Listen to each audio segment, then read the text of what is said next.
I've been told growing up to take exams, but I never took them. I never took not one exam. It's weird. I didn't even take the SATs, bro. They said you gotta pay. I'm not about to pay the bill. What the hell? You know, how do you do that knowing that you got a daughter and whoop lady at home? Well, the way I balance it is, firefighter, it's a family as well. So you just you try to make sure that everybody's doing what they're doing. It's just all trust. Make sure everybody knows their position.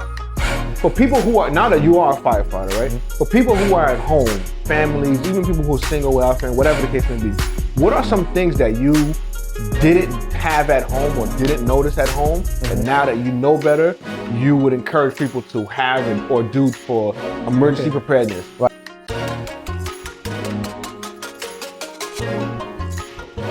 Welcome to Just That in the Podcast, where we give dads their flowers. If this is your first time tuning in, welcome. If you're back, we're happy to see you. I go by the name of Chocolate Dad. It's your boy Saya, aka Saya. Your boy Stas. Mr. Man 95. Thank you guys for tuning in for another week, another fly episode we have coming to you guys. Like we always tell you, like, subscribe, tell a friend, tell a stranger. How you guys feeling this week, man? We had an eventful week. Yeah. I'm tired. I've been tired. Exactly. My life is tiring. Yeah, we're all I think we're all a lot exhausted from yesterday. Yeah. I was talking to Becca, I think I sat down for just 10 minutes. And then after that, we was just walking around all day long. Yeah, that's a fact. You got some great footage too. That was a great footage. So the Yeah, people it's coming soon. for the folks who are just now tuning in for the first time, what we're talking about yesterday, we were privileged enough to be able to get the media and press access to the HBCU Fall Classic game between Howard University and Morehouse. Howard smoked Morehouse. Yeah, definitely smoked their boots. Yeah. Heavy smoke. Crazy. Heavy. Oh man. I think the score was 34 zip. It was a lot to a little. 31-34 zip, something like that. But it was it was a lot. But more than that though, I just loved the vibe of everything. Yeah, it was the dope tailgating, all the way through. everybody was friendly. It wasn't you Morehouse, I'm Howard. Everybody was showing love, black love. It was a good time. Shout out to everybody who let us hold them up. That sounds crazy. Hold them up like we robbed them, right?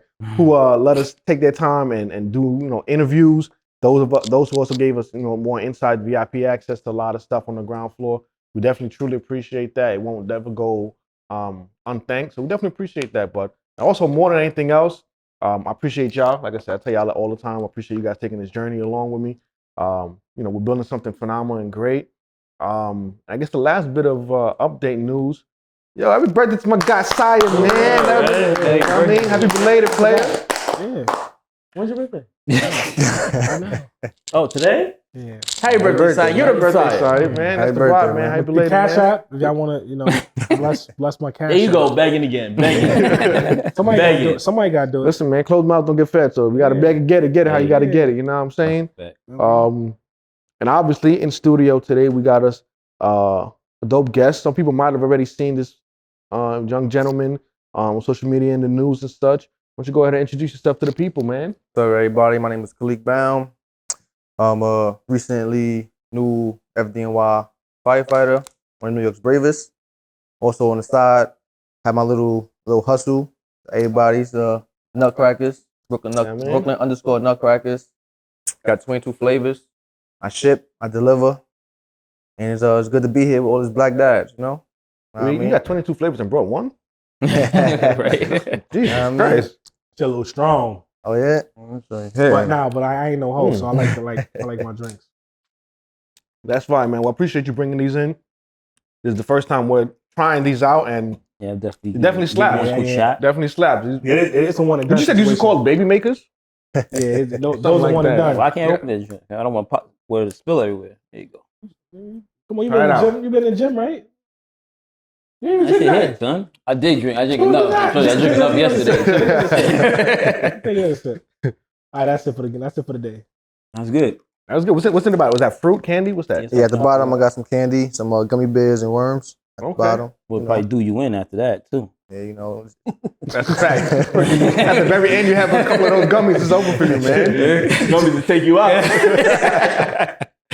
I mean, I guess while we're promoting, make sure you guys go on Amazon and cop our new composition notebook. These are some affirmations on the cover of the notebook. We got all colors. Well, we got like 3-4 colors. But Yeah. any color you think that you colors. like, we definitely got it. And then there's gonna be more to come with that, right? This is just the first installment of a line of products that we're gonna have coming to you guys. Inspiring the children. Styles is the creative director behind this, and he's always said from the beginning of the show, right, speaking affirmation into his children, and we, transcended that into, the notebooks, and that's gonna transcend to other items, things of that nature, following the suit and theme of, continue to, speak positivity not only to our children but into one another. So we're gonna have things for the adults as well, for the educators who are out there.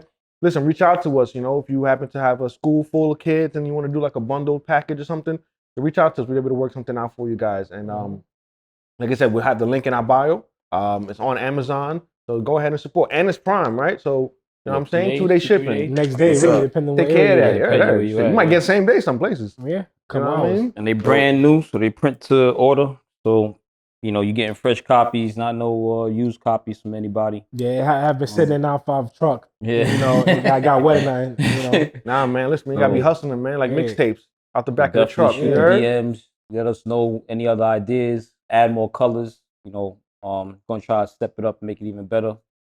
As the time goes.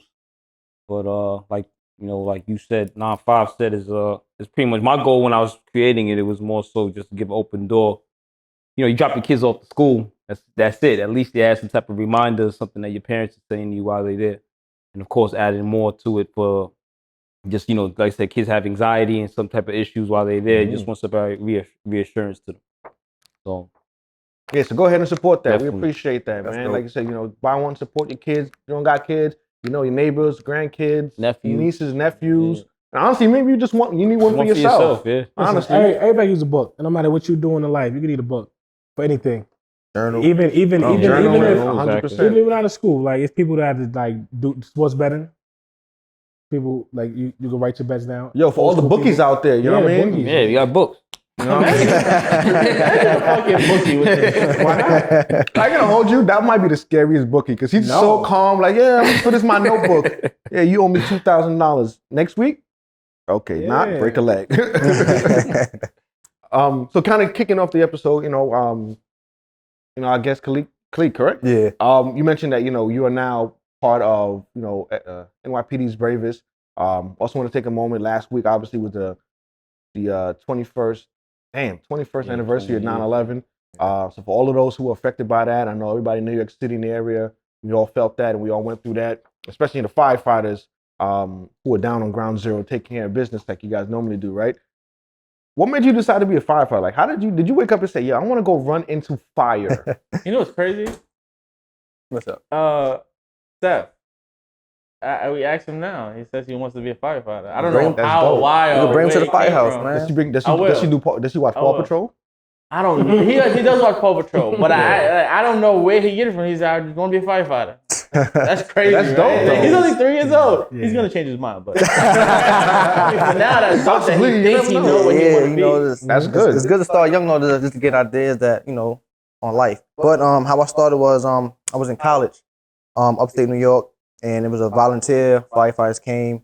They had us try on the bunker gear, put out like a simulation fire and everything. And I don't know, something just clicked, and I was like, I think I want to do this.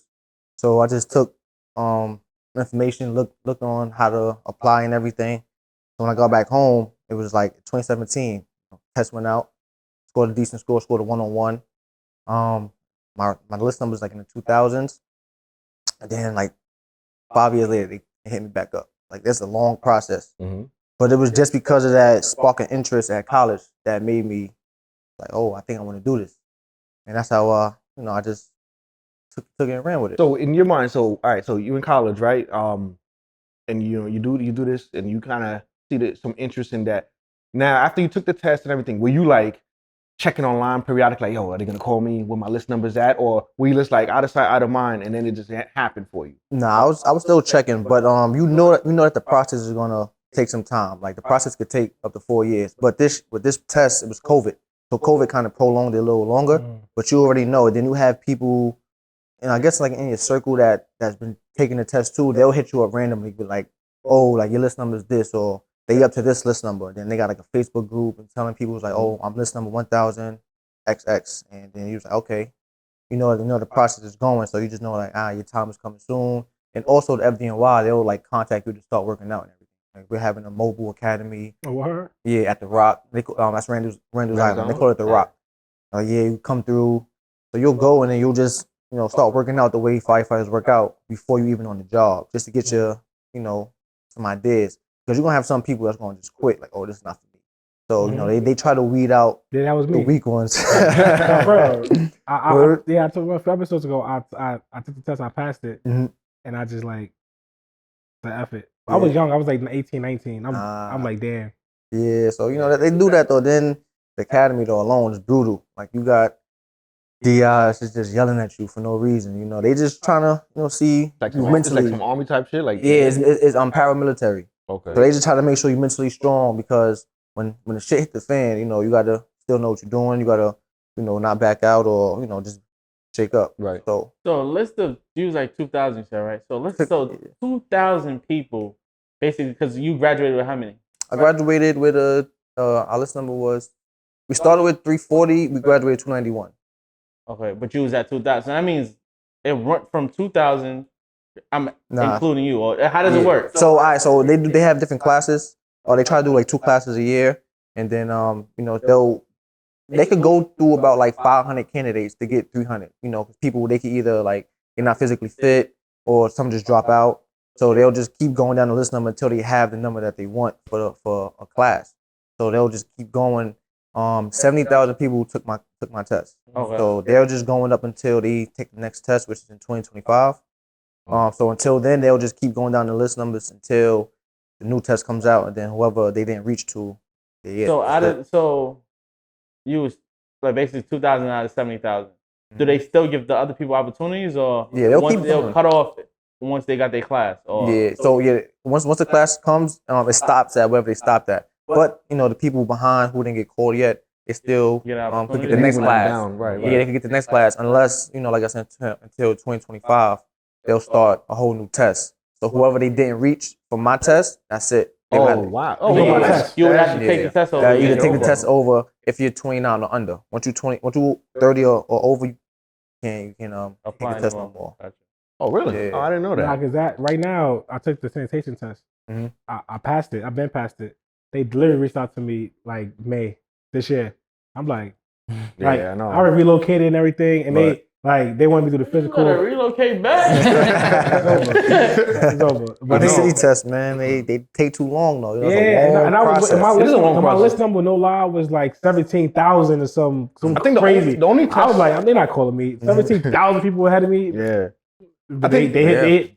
The only test that I've heard or I've experienced that I know that actually moves rather quickly is the NYPD's test.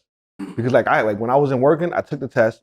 I got a score, whatever, I forget one score. It was pretty good. But anyways, I didn't have It was pretty low. Not pretty good. But I didn't even have a chance to get a list number. Like I think I took the test in like hypothetically say the first week of May, like the end of May, they were just like, all right, here's your score. Go ahead, here you go. Oh, you was Let's number go. Maybe. That's how it works, right? I doubt it. But I was like, I think I told you guys before. Like they send you the certified letter, and I was like, all right, I don't know, man. Nah, you never told me the story. Go ahead. Yeah, So, I never heard the story. I was like, all right, this is right. This is at the time I was working like as a contractor with a Con Ed. I wasn't even in the company yet. So I was like, all right, let me see, because right across the street from where we was working is where the academy is in College Point. So I was like, I don't know. Because, growing up where we grow up, there's a lot of stigmas of being a cop and all that stuff playing in the back of your head. I'm like, screw this shit, I ain't gonna do it. They sent this next letter like 2 weeks later. Like, come on, stop. And I'm talking to Becca, I'm talking to my mom. My mom, Haitian woman, whoa. No police for me, please. Okay. But Becca was like, nah, I don't know. Like, I don't want to have to worry about you coming home at night every day, And which I understood that, like, you a cop, you arrest somebody, you just walk in and go get some chicken. Somebody, this motherfucker, and like, it just, it's a lot. And then when I got the third letter, they're like, this is the final notice. You with this or not? And I kept applying for jobs at Con Ed, wasn't getting nothing. So you're like, sham. So I filled the shit out, and I'm like, certified mail. Like, I gotta bring it to the post office. The same day, I'm ready. Right after work, I'm gonna go to the post office. I got an email from Con Ed like, oh, they accepted my posting. Rip this up. And that's exactly what happened. It was so crazy that happened. And like now, 9 years later, I'm in my career, and that's what happened to happen. But it is what it is. So. I'm gonna be crazy. Yeah. What's crazy is I've been told growing up to take these exams, but I never took them. I never took not one exam. It's weird. I didn't even take the SATs, bro. They said you gotta pay. I'm not about to pay to fail. What the hell? You know, but that's so getting back to that, right? So obviously you passed and all that kind of stuff. Is that whole like Proby life like real? Ooh, they're like, yo, as soon as you walk in, yo, boy, toilet bowls now. Proby life is real. Depending on what house you in, depending on your peers. Proby experience could be different for each Proby. I'm in a predominantly black house, which is pretty good. But you could have some of those black people that still want to be hard ass because when they came in, it was hard on them. So it was like, all right, now picked on in high school, and now they got some power. So it's like in the firehouse, in the firehouse when they got on, the firehouse when they got on, a bunch of white people and they hard on the black people. So then now they like the senior men now, so this is what they used to. This is what they know. But my house is pretty good. I mean, start at your house, man. Where your house at? I'm in engine 227, single engine, in Brooklyn, route between Dean and Bergen. But my house is pretty good. That's your house? Yeah. That's around the corner from my school. Yeah, man, right there. Like, so you can definitely bring your son out. Make it a field trip for the kids. Yeah. You never know. You might spark interest in a young lady or a young man who might want to be a firefighter one day. You talking about the high school kids? Yeah. Why not? You don't know that. He was in college and that happened. Yeah. So I know we asked, are you a father, right? Yeah, I'm a father. I have a 1-year-old daughter. She'll be 2 in August. Okay, so question: what was your mindset on?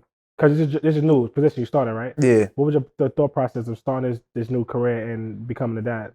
Well, the process, the thought process, like I already had it before she was even born. So 2017, I took the test. She was born in 2020. But when she was born, though, I was just like, I had to make sure that I do have some some security, 401k, and I was just still waiting for the job. And like I said earlier, how like timing is crazy. So my lady, she wanted to move to Virginia. She's from Vermont, and like the New York life is not really for her. Too much. Too fast. And so we wasn't hearing nothing from the FDNY. So 2020, the summer we was like, 2021, the summer we was like, all right, if I don't hear nothing from the FDNY, we'll pack our bags, go to Virginia. Literally the next day, heard from them. Next day, speaking to the universe. Speaking to the universe. So real quick, so what were you like? What was the plan then? Like, are you gonna move to Virginia? Like, did you guys have like work lined up? Like, so we both have family out there. Okay. I got family. My cousin, he owns used car dealerships, a couple of them. Okay. He said, he'll hook me up with a job. And she got family that own pizza shops. They said they'll hook up with a job until. Okay, that's good. Until we find something. Because it takes a village to say pack up and go someplace. Yeah. So, but that was the backup plan. But like I said, God had different plans. Next day, they contacted me, so it was like, I'll be staying. So now the process, I'm like, all right, cool. I got a daughter. I'm engaged. I got a fiance. So we were just working on things on how, like, all right, now with the plan. So the plan is, marriage, which was we plan on getting married next year. Getting a house, just for our daughter, and just give her some space because New York City apartments is Tell me about it. New York City apartments nothing. So that was just the plan, And then FD, like their long run, like top pay is good, 6 figures. So I'm like, that's a good plan just for one person. Then I still have my significant other with her job. So coming together, that was just the plan. With my daughter, I just every day, just hopefully I come home. So that was. Prior to your daughter being here, you actually, in the field. Now that you're in the field, like, how do you balance like the stress? Your job, I can imagine, is stressful. Yeah, it is. And it's like you got to think on your feet. It's not like my job. I don't know about y'all. You don't do shit. Yeah, I don't do shit. I don't. You don't think on your feet. My job. You wear slippers at work. You don't even be on your feet. I mean, like the stress. I was like, that's a great question. Like the stress of that, because, like. You're choosing to consciously say, I'm going to the most dangerous place that I can go to at any moment, knowing that I have, at the time when you applied, obviously you didn't have your daughter, but now you have fiance, you have your daughter. Like, because I work a stressful job, and I'm not going to say it's nearly as dangerous as what you guys do, because like you're choosing to go into the fire. I don't know when fire is gonna come from it. So like to Steve's question, like how do you do that knowing that you got a daughter and lady at home? Well, the way I balance it is, firefighters, it's a family as well. So you just you try to make sure that everybody's doing what they're doing. It's just all trust. Make sure everybody know their position, everybody's in the right place, and it's just pure trust. And you just want to make sure you put yourself in a safe predicament. Everybody have radios, so if you do get into some trouble, you could let somebody know I'm in this situation. Mayday, help me out or whatever. You have like a PSS. It's just a safety system where like if you need to bail out, if you can't get out, you lost or whatever. There's a window, crack a window open, and then you just you put your PSS in the window, and you just basically freelancing down, with nothing else except that. So now you got to hope that shit don't fall out the window with you because you're gonna free fall. But there's a lot of safety systems to try to help you out the best way it could. But it's do you ever have whether it be a fire or whatever the situation is, something that just hits harder than others, and then now you got to go home? Because I can imagine how hard it is to maybe see somebody a loss of life or a tragedy, and then you got to go home. How do you decompress or detach if you even can? Walk us through that process for you or somebody maybe For me personally, so we are certified first responders, so we do EMS runs as well. So honestly, the most heartbreaking ones are the EMS runs. If you go to a house and there's a DOA or someone is in respiratory arrest, and you have to basically try to bring them back. And if they don't come back, and then the family is hysterical, that's the most hard. And then for me, my most heartbreaking one was a 7-month-old baby girl. Yeah, that hit home. That hit real. That just hit me. God. Yeah, and the mother, hysterical, was rightfully so. And the way I just cope, I had to talk about it. There's some people that say, leave the job at the job, but you can't. People who get messed up. So I just went home and I talked to my lady, and we just, we spoke about it. Called my mom, we spoke about it, and that's how I, get through the day or get through certain situations. I gotta talk it out. I can't bother it. Does the FDNY offer, I guess, counseling or psych help or stuff like that? Yeah, they do. They pay for it too and all that. So they got a number for it and all. If you need it, they got it. It's a good thing. Yeah, that's admirable. Because honestly, I feel like I would be scared. Like I've gone through situations, like I said, not comparing, but just scary situation just in life, and I'm scared to go home and talk about it because not the fear of actually just saying it to somebody else, but telling them that, and now they are uneasy and they can't sleep at night when I'm out, or when I'm at work, they don't know what's going on. So now I feel like I'm burdening them with my choices, and so I tend to just hold all of that in rather than I put that on them. Do you guys ever feel that way? Yes, that's a way. That's another way of looking at it. I mean, I honestly haven't thought about that. Putting the burden on my lady or my mom's, because I don't know. But my situation is just we are one. So she told me about her day and what she going through. I just tell her about mine. But I never thought about giving them a burden of something that I'm experiencing now. They're fearing or they're thinking about something that happened to me. Well, I'm hoping that I don't want to. I don't want to. Stop saying shit no more. Not ain't got nobody talking. Nah, but what I was thinking, what he said, but in reality, you already have a job that's dangerous. I'm pretty sure your family, everyone around you, already has that. That thought. Yeah, you're going to fight a fire. It's not like Then I think not to sound like that, but that experience that you're experiencing, seeing it, they're already in their mind, probably already been playing it. So you're just kind of going to your safety net, I guess, in a sense, because you already know. Like I said, your wife, your soon-to-be wife, your family, your daughter's gonna do the same. They knowing that. So I get what you're saying too. Where you say you bringing the burden, but I agree too. What you say is I'm just talking about my day. You already know what my day consists of. I'm fighting the fire by chance calls. But then this outside of that, it's not the fire. This is now the human part of you, not the fireman. Not the job. It's the human. So another question, right? What's the work schedule being a firefighter, and how do you balance the work schedule with being family? All right. So the work schedule, I get a lot of questions about it. So it's 2 days. So it's only 2 tours. It's either the day tour or the night tour, which is either 9 a.m. to 6 p.m. or 6 p.m. to 9 a.m. So there's no, other shifts. So you'll work two day tours, 9 a.m. to 6 p.m. You get 1 day off. Then you work 2 night tours, which is 6 p.m. to 9 a.m. You get 3 days off. But when you work your day tour, you have a mutual partner that works a night tour. So you can, if y'all want to work 24 hours straight, so you'll work one 24-hour, your mutual partner work another 24-hour, you'll get more days off in between because you're not working 2 days in a row now. You're just working a full 24-hour shift. If you want to take trips or whatever, you can have someone, you can swap shifts with other people in your firehouse where you can get basically a week, 2 weeks off because you're swapping shifts. Someone work for you work for them whenever. So it's no real schedule. It's like they give you. I'm saying, like in the sense of, like, say 6 months, they're like, hey, this is what you got for 6 months, and you say you can swap with somebody, and you're like, okay, if I take 6 days from you, I could be off 6 days, type of thing. Yeah. It don't really matter how you do it. Nah, as long as someone's in that day, that slot, that day for you, you good. Is there a cap? Like, so they say your mutual partner, like they work at 24. They can't work. Can they work more than 24 hours? They're supposed to. You technically not supposed to work more than 24 hours, but sometimes you could work 3 tours in a row.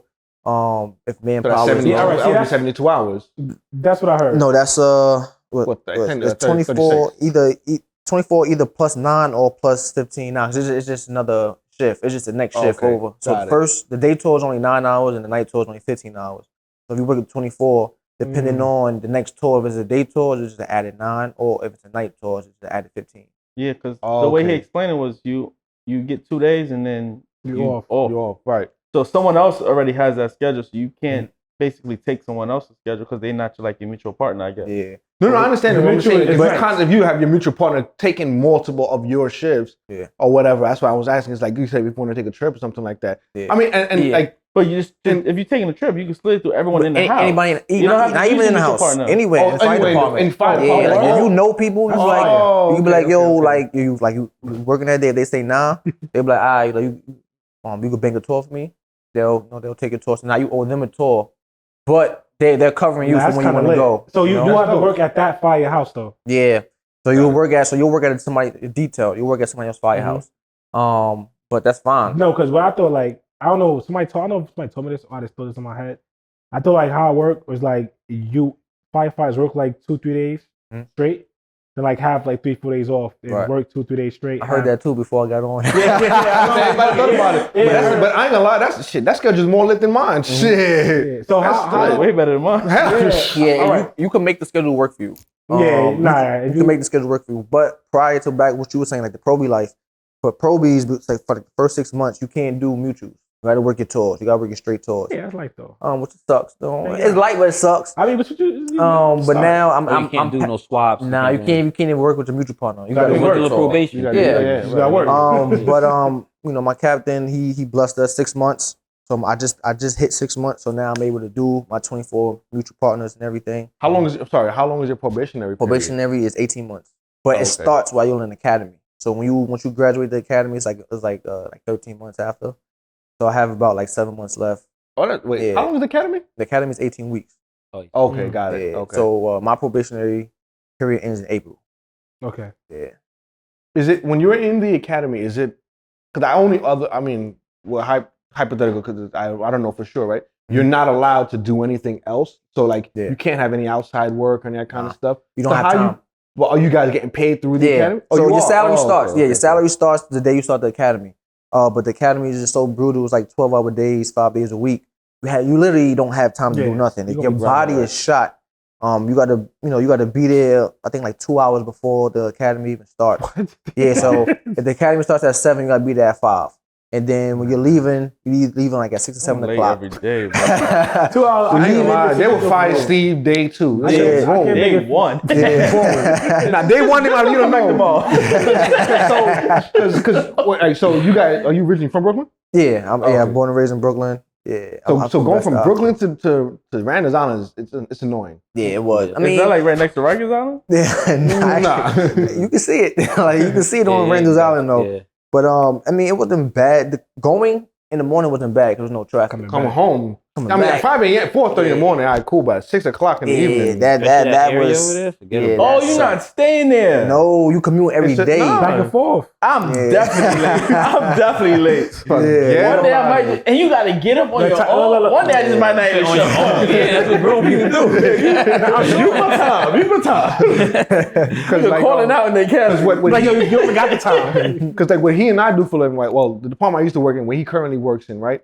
We do a one-time training with FDNY. We do trench rescues. Okay. Right? So we have to take our like work trucks up there and then work with you guys, see what you got to do. And so I'm driving up there and then I'm walking past where you guys are and I'm looking, I'm saying, and like it was academy was happening. They call it I don't know if the right term for it, but I guess a smoke room or that building or whatever. Yeah, smokehouse. Yeah. Yo, they opened that joint up and people was walking out and it was just black smoke. I said, this ain't for Chris, bro. Because I heard, I mean, I believe it's true. The fire, and people die in fire, the fire almost never kill the people. It's always the smoke. Yeah, you can't breathe. Yeah, the smoke choke. And even if you do breathe, it can get in your lungs and then it cause issues in the. So speaking of smoke, right? Obviously, as the resident firefighter here, for people who are, now that you are a firefighter, right? For people who are at home, families, even people who are single without family, whatever the case may be, what are some things that you didn't have at home or didn't notice at home that now that you know better, you would encourage people to have it or do for emergency preparedness? Right. So, like fire blankets was my first main thing I needed to get for my house, for my family. Where do you even get a fire blanket? What's a fire blanket? I go to Home Depot and buy like fire. Oh, well, Amazon got everything. That's funny. Shameless plug. Amazon also has our book. Yes. I don't think nobody I know has a fire blanket in their house. Yeah. So I never knew about it. What is that? What is a fire blanket? So it's a blanket that could hold more heat than a regular blanket. Though I mean, it could still get burnt or whatever, but it could just protect you a little bit longer than a regular. Is it just like the regular bedsheet that you have on, or you have them separate in a closet and you go grab? I would say like have them nearby, like hung up or something. Just somewhere close where it's easy accessible. You think if there's a fire, I'm looking for a blanket? Nah. Bro, I am out, bro. Nah. Not if you gotta go to the next room and get Steph. You gotta put a blanket over. I'm not saying. Out. Or you I'm not grabbing no blanket. Hold on. I'm going there with no blanket.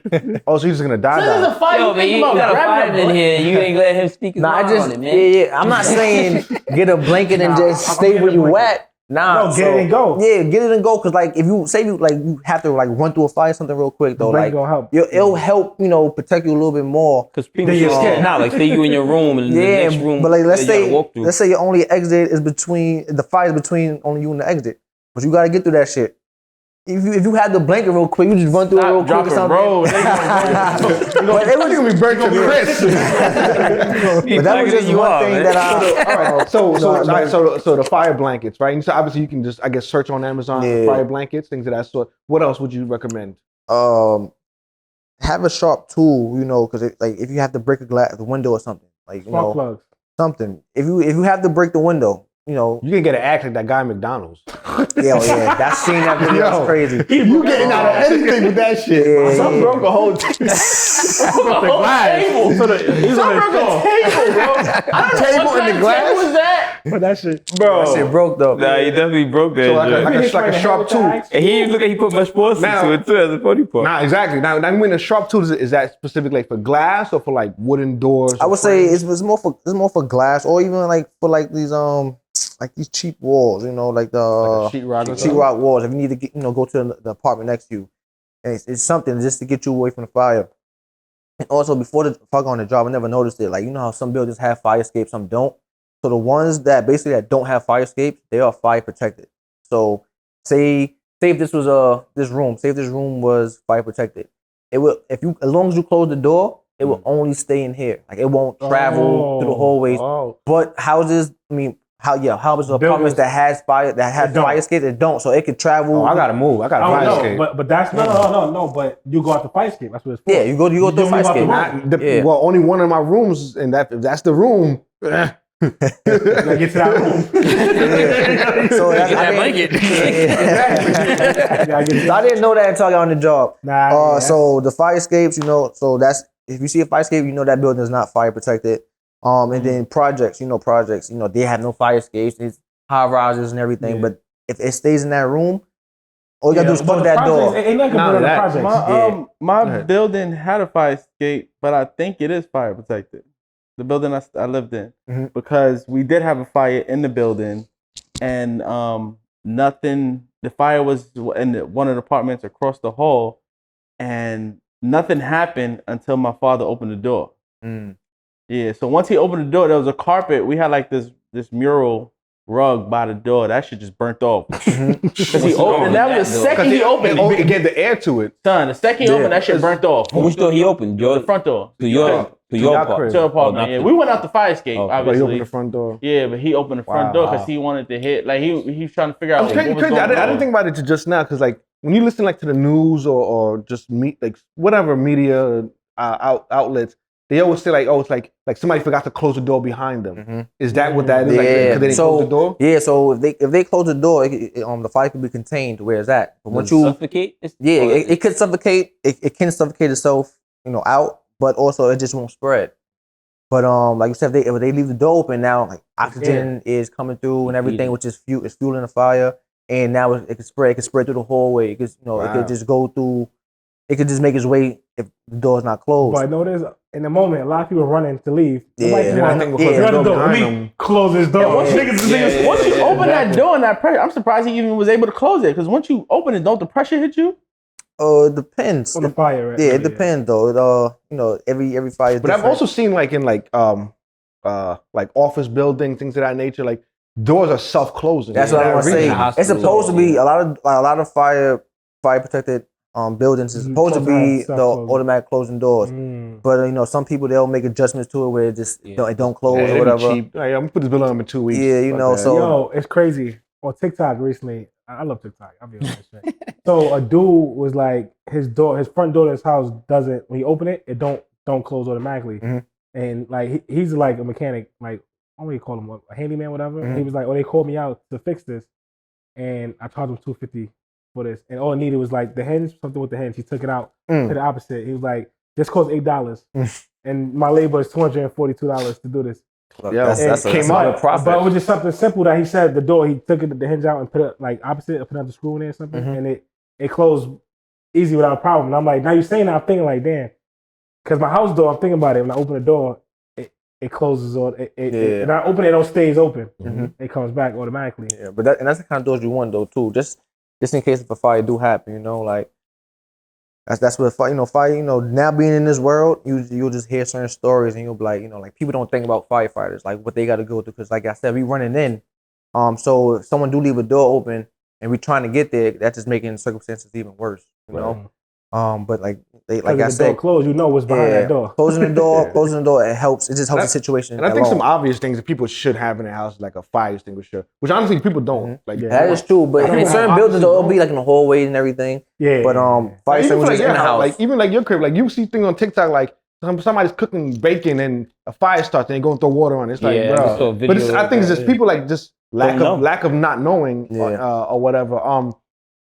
Obviously, you said your father, right? And that's an important thing. For children, is there any way or anything or lessons that you would like sort of start teaching your children from early on for like fire or just emergency safety? Yeah, so like everything that we learned, growing up, like you said, stop dropping rolls. Do that work?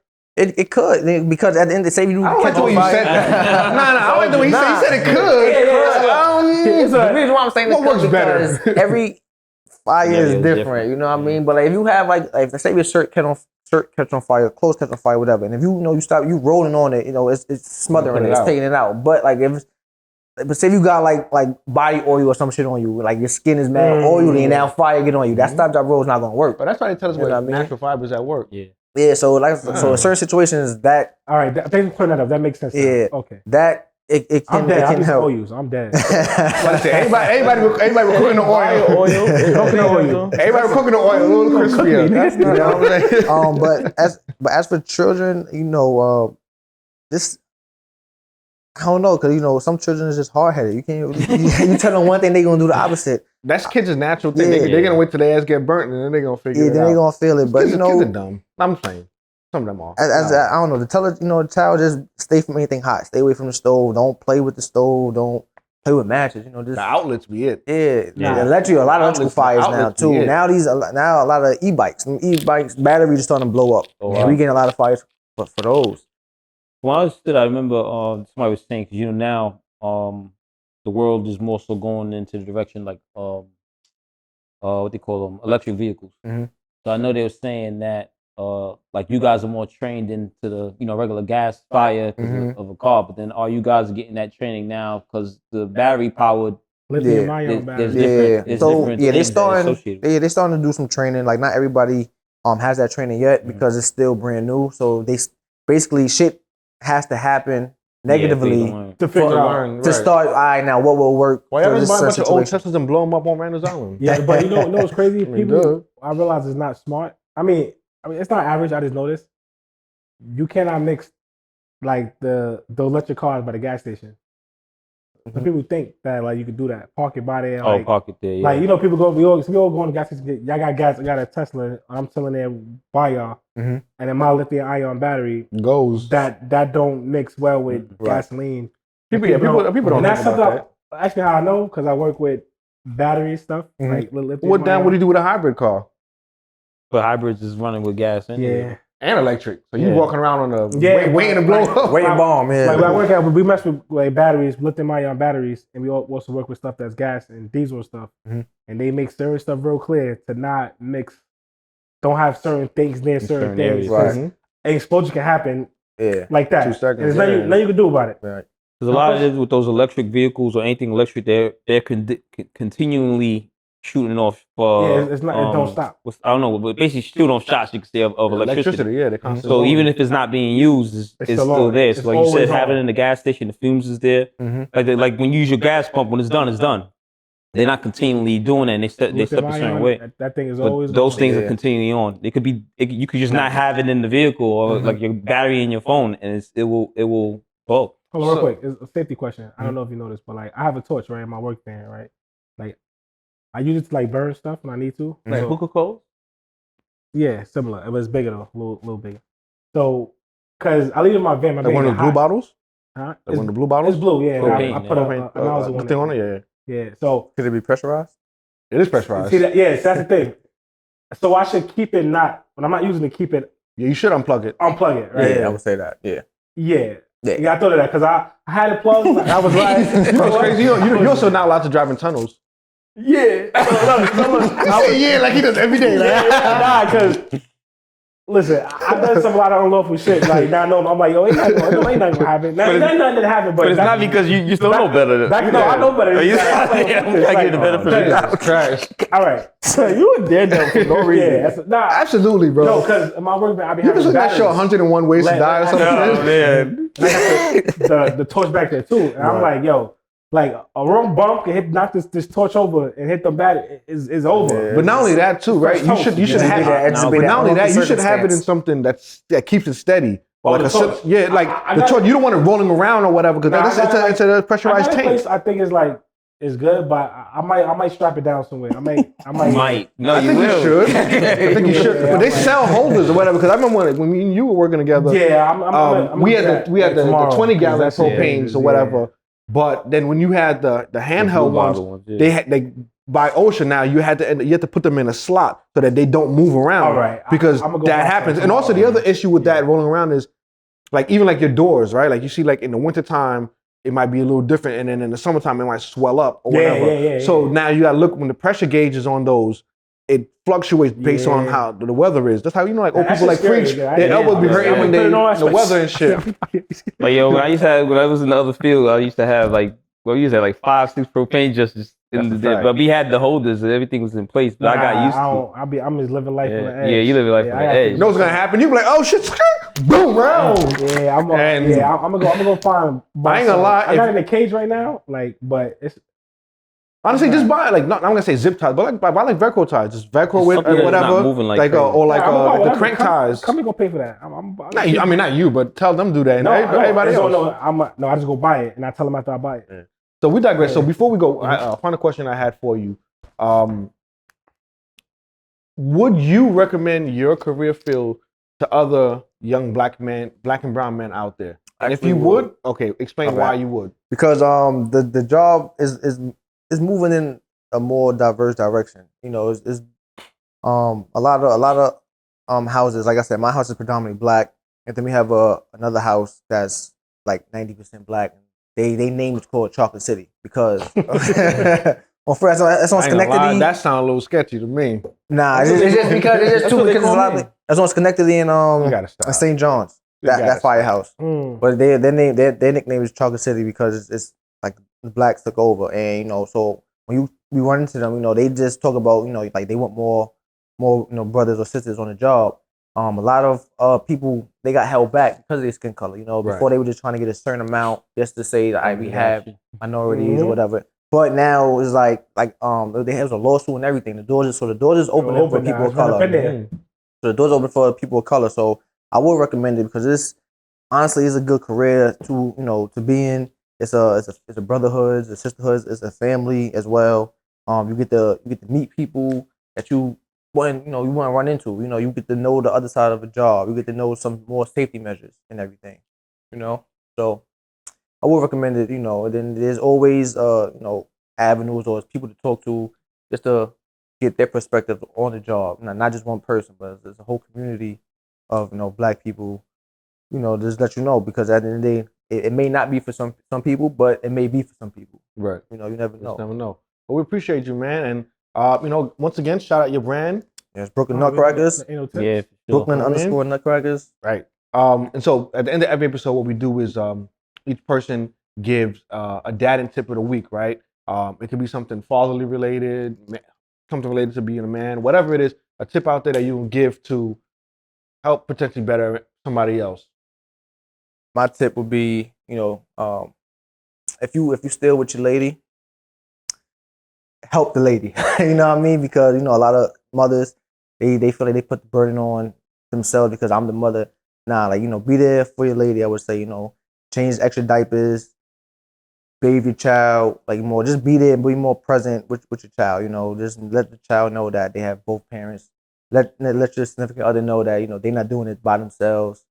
You know, that would be the only tip I would have, because me and my lady, when we deal with our daughter, I'm like, yo, I don't know how single mothers do it, or single parents. I don't know how single parents do it. Like, you need both, because one is exhausted, the other's there to help, and vice versa. So I would just say, you know, be like in a relationship, be a consistent co-parent.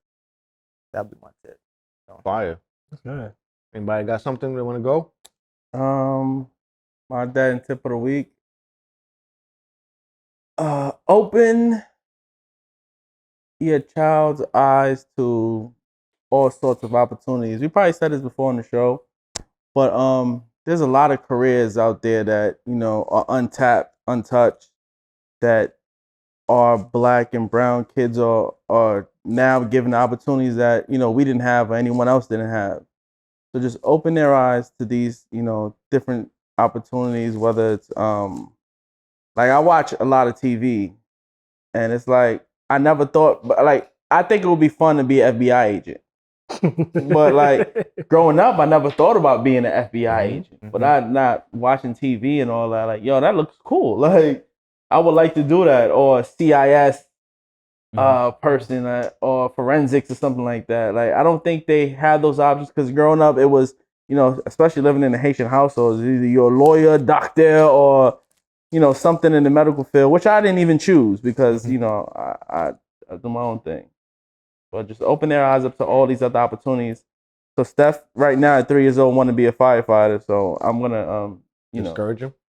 No. That's what he want to do. That's what he want to do. He even changed his mind, so I don't know. No, but he will change his mind. He's 3 years old. Well, he got a cousin. He got a cousin that's a firefighter. So yeah, I mean, he might want to still do it because his cousin's a firefighter, or he just might decide that he don't want to do it because there's other opportunities out there. Right now, the internet is taking over. Like, anything online is going. They don't crazy. even have to be like in college. They could be junior high school kids and have that figured out. Yeah, I don't even think I want Steph to go to college, because I feel like college for me. I went to college. I experienced it. Yeah, my lady went to college. She experienced it, but I feel like for both of us, it was a total. Well, for me personally, it was a total waste of money. I feel the same. I don't disagree. It's like, you don't. I said I don't disagree with you. Oh yeah. I feel like it was a total waste of money. I tell people all the time. I feel. I mean, it sounds weird, but I feel like me paying for my degree, the benefit of it was the friends who I call family now. That's it. And that it's like I just paid for that. Other than that, like what I do for a living has nothing to do with the degree that I went to school for. And if I would have continued to stay in that path, I would not have made. I won't be able to make the same amount of money that I make now doing what they do, and I will be way more stressed. So it's like I feel like I'm owed a refund. Me too. Personally, I feel like someone has to pay up. Money back, Joe. I need it back. And I also feel like I should have been a little bit more delinquent because I don't owe shit back now. Now they're letting people get like off. I'm like, come on, son. Like, you don't owe shit. I don't know. He ain't the responsible nigga. Nigga, I'm up to 70,000 right now. Ain't counting. Because he went going up. Brand new car and said, "Get me cash when you can, nigga." Yeah, that's it. I don't blame you, man. They gonna get it when they get it. So, well, that in tip of the week. So, something that you mentioned, right? You say when you go home, you have that conversation. You tell your lady how your day was, right?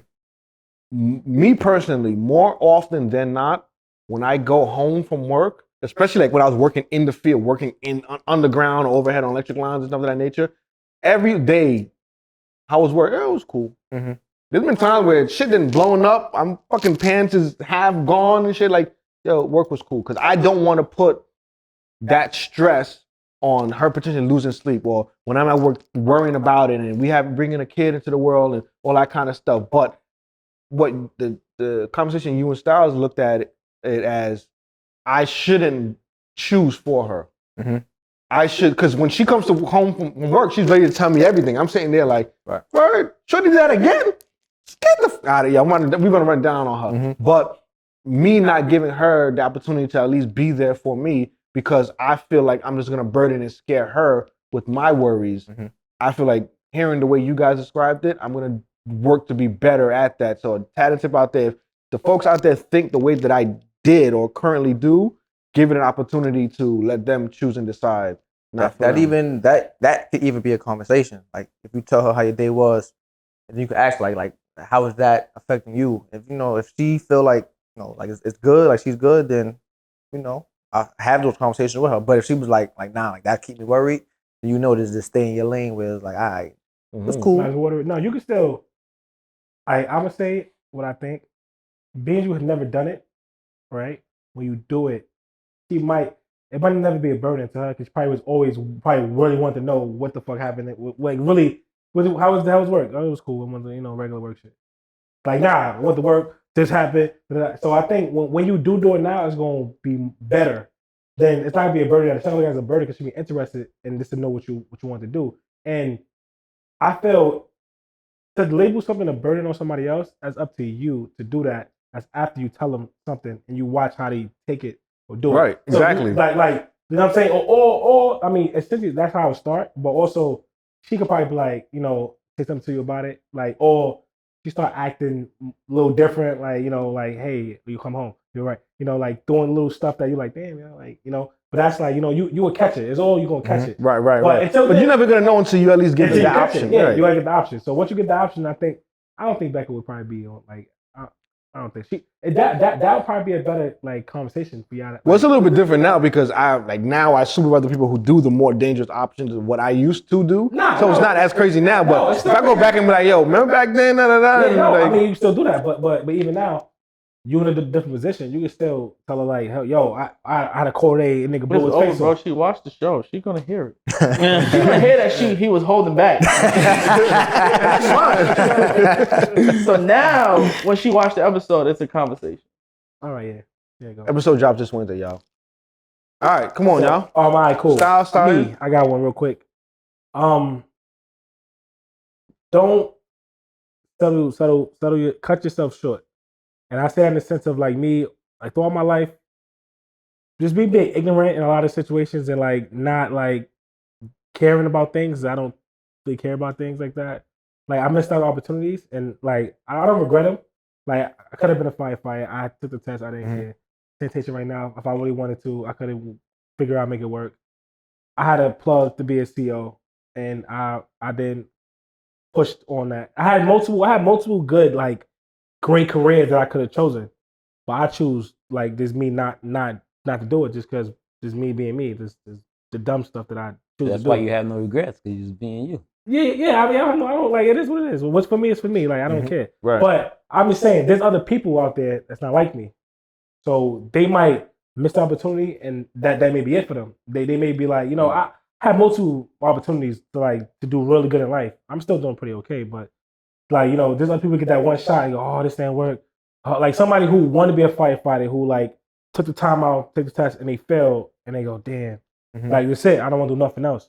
Like just keep going, keep applying, burn out there, and don't stop going. Because I like me, I'm the type of person I just threw it all out there. I apply for stuff that I know I didn't want to do.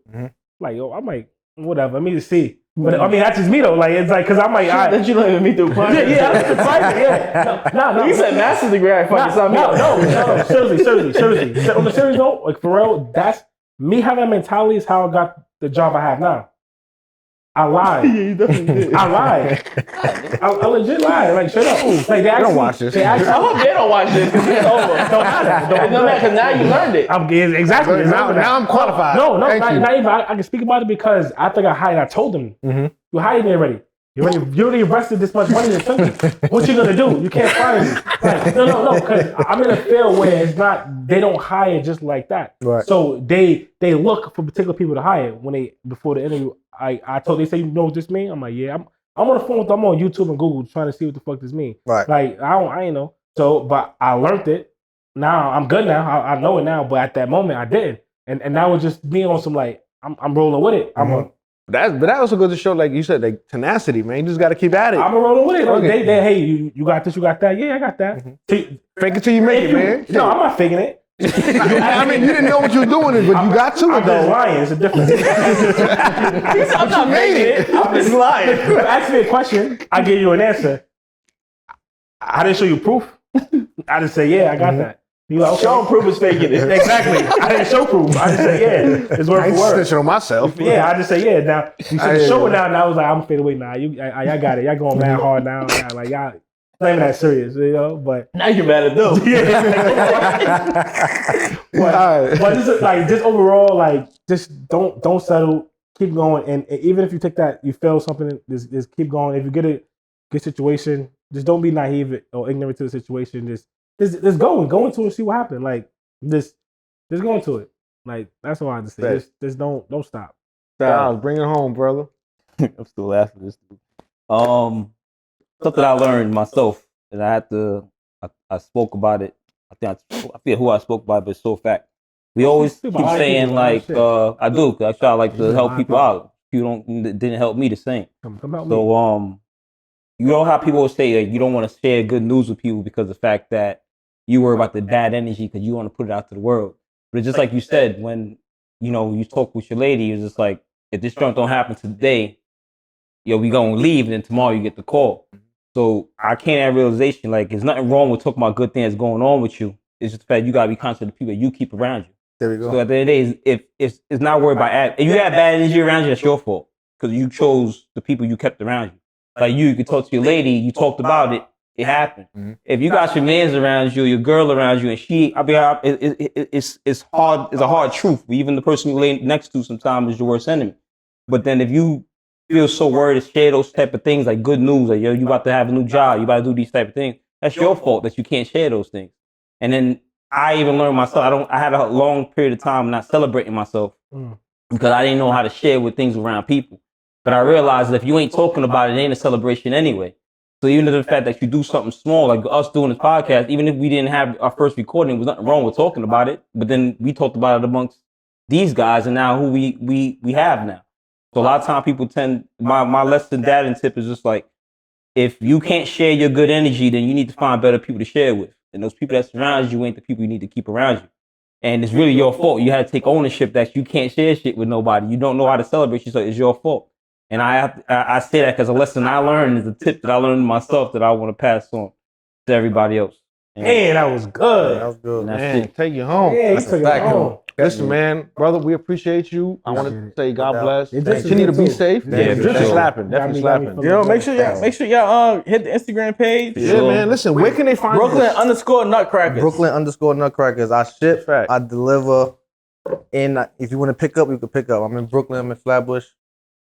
You know, I got 22 flavors. That's it. That's dope, man. Listen, continue to work safely. Thank you. Listen, man, like you said, it's not an easy choice, but Oh, and then they somebody has to do it. Leave. Yeah. Do they do like the firefighter calendars and all that? They do. Brother, he said they have a whole house called Chocolate City. Like, yo, they do know now. They do it once a year. I honestly don't know how they choose or how you audition to be on the calendar, but they do. I've seen, because you still a pro. Once you're done with that, they're gonna be like, all right, this is the secret. Some more shit. Like, I've seen one of my instructors in the academy. He was on the calendar. He brought the calendar in and shit like that. Like, it was just. I ain't gonna lie, like, yo, son. So the calendar. Come in here, that doesn't mean you got your shirt off on the calendar. Nah, so like, the calendar is like they give it to y'all in house. You give it out, or like you can order it. Nah, people order it. It's not people. They sell them in like people order them. They couldn't give it out in house, but people order them and stuff like that because like local firehouse, they could go there. Yeah, because you know these females. They go to all the nursing agencies they want and that. stuff like that. You know. But it's cool. But before we cut off, I want to piggyback on what you said, and what you said too though. But with you, like when I got the news that I got to the academy, it was a handful of people that I did tell. I didn't feel comfortable sharing it to everybody. Like you said, sometimes there's some bad vibes around you, even though like you said it's your fault. But it's like, like the close ones. I told, and then once I graduated, I started posting pictures. Everybody was like, "Oh shit, I didn't know you was in the academy," So it is sometimes it's hard to open up some positive around you because there are some haters around you. Sometimes you don't even know though that people's hating around you. So sometimes it's cool just to keep it in self until the finish. When you start a project, it's okay to keep it to yourself until the end. Where it's like, all right, now everybody's like looking at you like, oh, you can hate all you want. I'm good now. Yeah, right? You know what I mean? It's just people that throw invisible salt, like invisible salt. It's them people out there. I'm telling you, when I first was looking for a house, we was excited. We told a couple people we didn't get the house that we wanted, and then once we stopped talking about it, we got it. Right? That's how when people find out, like when you find out, you're like, why you didn't tell them? Like, because people, I'm not saying you.